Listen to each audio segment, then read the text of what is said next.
It wasn't a knock. It was more like someone tried to break my door down with the force of a wrecking ball. The impact rattled my coffee mug on the counter. I remember thinking either a SWAT team's arrived or someone's about to give me grief over my front garden. When I opened the door, I wasn't expecting to find the entire neighborhood council standing there. Matching jackets, clipboards in hand, all sporting smug expressions. Behind them, two security guys in black polos and cargo pants who looked like they'd been hired from a mall security detail. Before I could even ask what this was all about, a voice rang out from inside, cool and commanding. "You'll be speaking to me now." The group froze.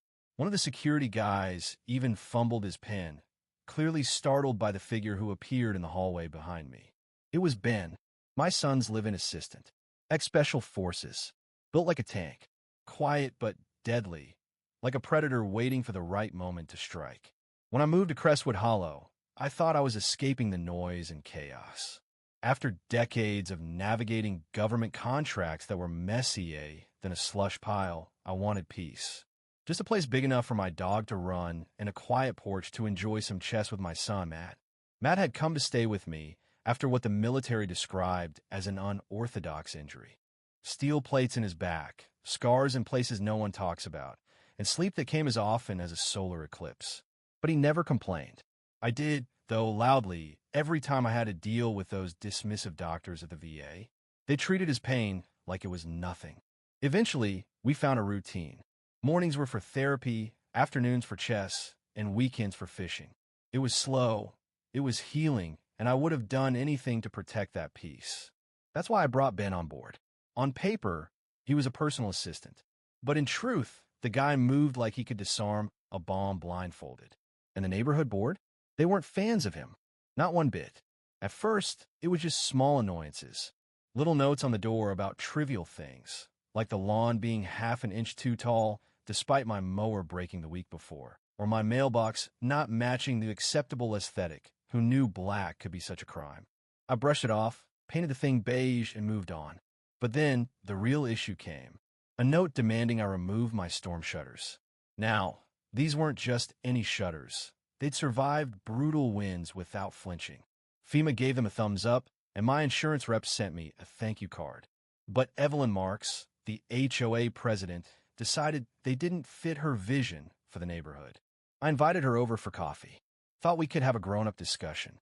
She showed up with two of her lackeys, circling my yard like it was a war zone, and said something about appearance standards. I told her as calmly as I could that those shutters were what kept my house standing after storms. She smiled, the kind of smile that made your skin crawl, and said, "Rules are rules." A week later, I got slapped with a fine. No warning, just a bill. Then came the real bombshell, a notice accusing me of violating the single-family residence clause. Apparently, Ben's stay at my house wasn't kosher. I almost choked on my coffee when I read that. They were targeting him. I called their office, and the woman on the other end told me that aides and guests couldn't stay past 30 days. I told her Ben was a licensed caregiver under federal law. She told me I'd have to prove it at the next meeting. I hung up, staring at the phone in silence. That was when I knew they weren't interested in rules. They wanted control. They saw a quiet house with a war veteran and a former soldier standing guard, and they thought we'd be an easy target. But they didn't know who I was. They didn't know the battles I'd fought in my past. So, I went to work. I sent in all the necessary paperwork, including my ADA accommodation forms, and made sure I copied the entire board, the zoning office, and even the local commissioner for good measure. No response. Instead, they started fining me for every minor infraction. My trash bins being out for 20 minutes past pickup? Fine. Foam rollers in the yard for Matt's therapy? Fine. I wasn't about to let this go. We set up cameras, discreet ones, and Ben even rigged up a secure loop with backups on an off-site. He even turned one of the cameras into a birdhouse, because why not? Then I spotted them, their cameras, hidden in plain sight. One on a lamppost, another by the neighborhood archway, both aimed directly at my house. I called the city. No records of any permissions granted for them. That's when I realized this wasn't just harassment.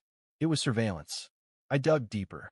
Holloway Civic Enforcement LLC, the company Evelyn used to send out those bogus fines, was a shell company. owned by her husband, unlicensed, and operating without any legal authority. I had them. I started small, leaked a video of Evelyn instructing the board to make them uncomfortable and squeeze them harder. It went viral on the neighborhood forum. Suddenly, people who had been quiet started to speak up. A few days later, Chuck, the board treasurer, resigned. Evelyn tried to spin it, but then we dropped the IRS tip. A simple audit request into her shady business dealings. That's when I found the bombshell in the county records, a covenant for 1972 stating that no HOA could govern the land in Crestwood Hollow, including mine. Every fine, every threat they'd thrown at me, completely null and void. I didn't tell Evelyn right away. I let her step on every trap we'd set for her. She couldn't resist. A few days later, I got a notice of immediate eviction delivered by 3 men in fake uniforms. I opened the door, Ben standing behind me, imposing and calm. "ID, please," he said. The tallest one blinked. I told them, "You've never given notice, and you're not officials. You're breaking the law." Ben cut in. "We're recording. If you don't leave now, I'll detain you." They left in a hurry. The next day, I sent the 1972 covenant to every house in the neighborhood, along with the truth. No lawyer speak, just simple facts. They have no power over you. You've been lied to. A week later, Evelyn called an emergency meeting to try and save her position. I sat at the front. Everyone watched me. I laid down the covenant. I told them the truth: fraudulent fines, abuse of power, financial ties to her fake enforcement company. I even had the footage. Chuck stood up and said, "I resign." Then others followed. Evelyn was left alone. She tried to speak, but her words stumbled out. "I resign as president," she muttered. The room erupted in applause. A week later, Ben was elected interim president.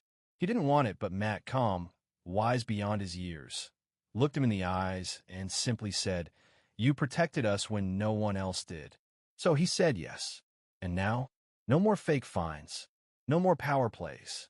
The shutters are back. The mailbox is matte black, and the yard is wild and free again. Right where their camera used to be, I planted a small plaque. It reads, "Protected by legacy and law." And every evening I sit on the porch with my son beside me, Ben on watch, not out of fear, but out of habit. And peace. Real peace. Now, tell me, was I wrong to fight them using their own rules? Was Ben too harsh? Was Evelyn just doing her job, or was she drunk on power? Let me know in the comments. Because in this neighborhood, the fight's over, but the conversation's just beginning. In the end, what this all boils down to is something far larger than just a petty HOA squabble or the fight over a few fines. It's about control. It's about standing up to a system that, more often than not, is quick to impose rules that benefit only the few at the expense of the many. For a while, it felt like I was simply pushing back against a group of self-appointed gatekeepers who saw my home as an easy target and my family as an inconvenience. But as time went on, it became clear that this wasn't just about power. It was about principle. I could have let them push me around. I could have just paid the fines, painted my mailbox beige, removed my storm shutters, and accepted that this quiet neighborhood had its own set of unspoken rules. But I refuse to be one of those people who allows injustice to fester because it's easier to ignore. It's easy to roll over when things get tough, to let others define your space, your peace. But for me, that would have meant giving up something much more important than aesthetics or convenience. It would have meant giving up my integrity. The truth is, fighting back wasn't just about protecting my rights or my home.